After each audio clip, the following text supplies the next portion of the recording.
Bem, estamos de volta ao vivo para todo o estado do Rio Grande do Sul com o debate de segundo turno para o governo do estado. Este programa também pode ser assistido no portal UOL e no site do SBT-RS. Acompanhe agora as regras para este segundo bloco. As perguntas aos candidatos serão feitas por 3 jornalistas convidados, 2 do SBT-RS e 1 da Folha de São Paulo. Cada jornalista do SBT-RS escolhe um candidato para responder.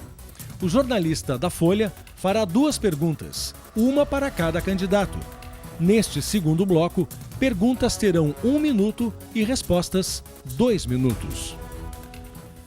Apenas para esclarecer uma regra que foi assinada pelos 2 participantes, por favor, candidato, não mostrem nenhum documento. Uma questão até de não bater no microfone e também porque foi acordado antes, anteriormente, correto? Perfeito. Perfeito, obrigado. Por ordem de sorteio, o primeiro a responder é José Ivo Sartori. Quem pergunta é o jornalista do SBT-RS, Marcelo Chemali. 1 minuto para você, Chemali. Boa noite a todos. Candidato José Ivo Sartori, nessa campanha o senhor se apresentou como uma terceira via, evitou embates mais polêmicos com a polarização entre Tarso Genro e Ana Amélia Lemos, correu por fora, a estratégia deu certo, o senhor venceu o primeiro turno, mas atraiu críticas dos opositores e também de boa parte da imprensa especializada que diz que o senhor fugiu dos enfrentamentos, não responde às questões em pauta, não apresenta propostas concretas para temas crônicos do Estado como saúde, segurança e educação. Como é que o senhor analisa esse quadro, essa altura da campanha, essas críticas? Isso ainda o incomoda? Eu vou dar a oportunidade para o senhor também rebater essas críticas, dizendo onde pretende cortar gastos da atual máquina pública, que parece inchada, tem excesso de secretarias, cargos em comissão. Como fazer para sobrar dinheiro, quem sabe pagar o piso nacional dos professores, candidato? Obrigado, Chemali. Candidato, o senhor tem 2 minutos para a sua resposta. Olha, em primeiro lugar, nunca me incomodou questionamento nenhum. Eu tenho um jeito e tenho um estilo de me comportar perante todos. Faço a boa briga, mas não sou daqueles de desconstituir ninguém. Agora, não posso deixar nada sem resposta. O senhor e a senhora que já me conhecem sabem a maneira de eu me comportar. Vou procurar responder a todas as perguntas. Em primeiro lugar, o debate de primeiro turno era e a gente discutiu todas as propostas. Nós temos, sim, nossa posição sobre educação, sobre segurança, sobre infraestrutura, sobre saúde, sobre todas as áreas, sem problema nenhum. Tem gente que gostaria que as propostas fossem novamente promessas. E a promessa gera uma frustração. É isso que a sociedade colocou na rua, no nosso país, no ano que passou, que a gente não pode ficar prometendo aquilo que não pode realizar. E o trabalho que tem que ser feito é de um governo diferente, um governo que realmente olhe para a sociedade de forma diferenciada. Sou daqueles que defende que mesmo que a saúde seja tripartite, ela seja descentralizada e regionalizada muito mais, que se cuide da atenção básica e que se valorize todos os servidores, especialmente aqueles que ganham menos, tanto na saúde, quanto na segurança, quanto na educação. Na educação, é preciso sim valorizar o professor, de que ele possa nos ajudar a recolocar o Rio Grande do Sul com o ensino de qualidade que ele sempre teve.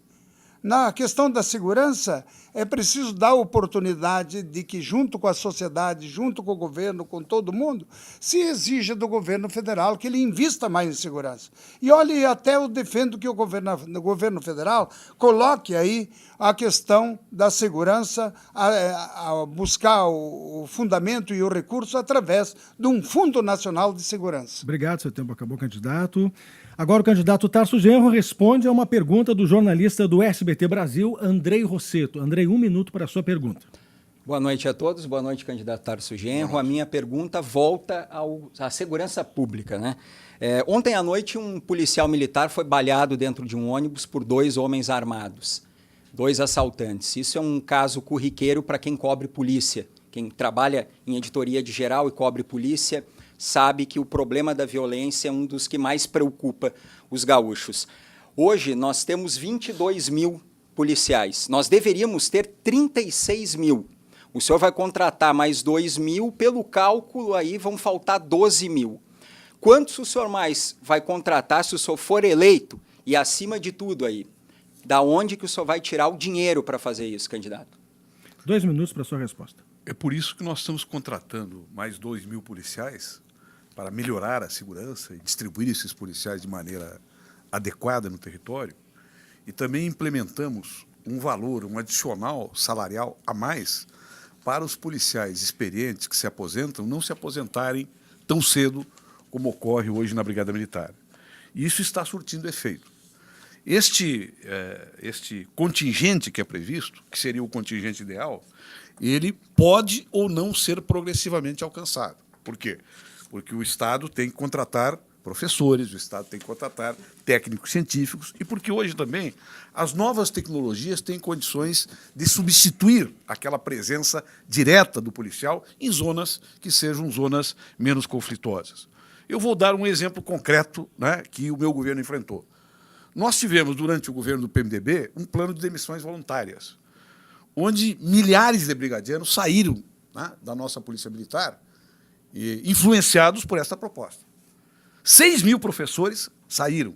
Nós estamos contratando agora 10.000, temos que chegar até 12.000 professores. Estamos recompondo, portanto, a máquina pública. E essa recomposição não é feita somente com contingentes, ela é feita também com novas tecnologias, ela é feita com organização policial, ela é feita com melhores salários para os servidores, é feita com melhor treinamento, é feita com centro integrado de comando e controle, né, que nós estamos instituindo, que já está em funcionamento aqui no Rio Grande do Sul. Então, nós não temos previsão, nesse momento, de contratar os 12.000 necessários, até porque nós temos que fazer uma contratação processual, pagar esses policiais de maneira adequada.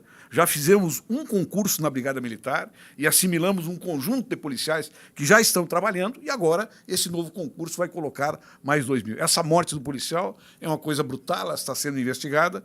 No nosso governo morreram 9 policiais assassinados em situações como essa. Obrigado, metade candidato. do que ocorreu no governo anterior. Vamos agora às perguntas do jornalista convidado Felipe Bechtold, correspondente do jornal Folha de São Paulo, no Rio Grande do Sul. Serão 2 perguntas. A primeira pergunta dele é para o candidato José Ivo Sartori. Boa noite, Felipe, seja bem-vindo. Você tem 1 minuto. Boa noite a todos. Candidato, algumas partes do Rio Grande do Sul são extremamente dependentes da cultura do fumo, do tabaco. São produtores rurais que vivem em uma situação de instabilidade.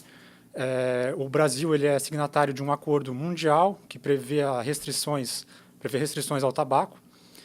E eu gostaria de saber do senhor qual vai ser a sua política para essa região. O senhor pretende tomar alguma iniciativa para diversificar a produção nessas cidades? Pretende, de alguma maneira, tornar as cidades menos dependentes desse tipo de cultura?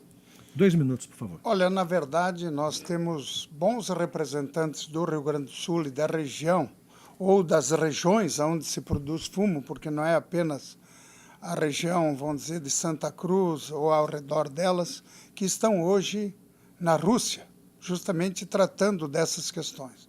O que eu entendo é que o desenvolvimento regional, evidentemente, outros países desejam controlar ou diminuir a produção de fumo.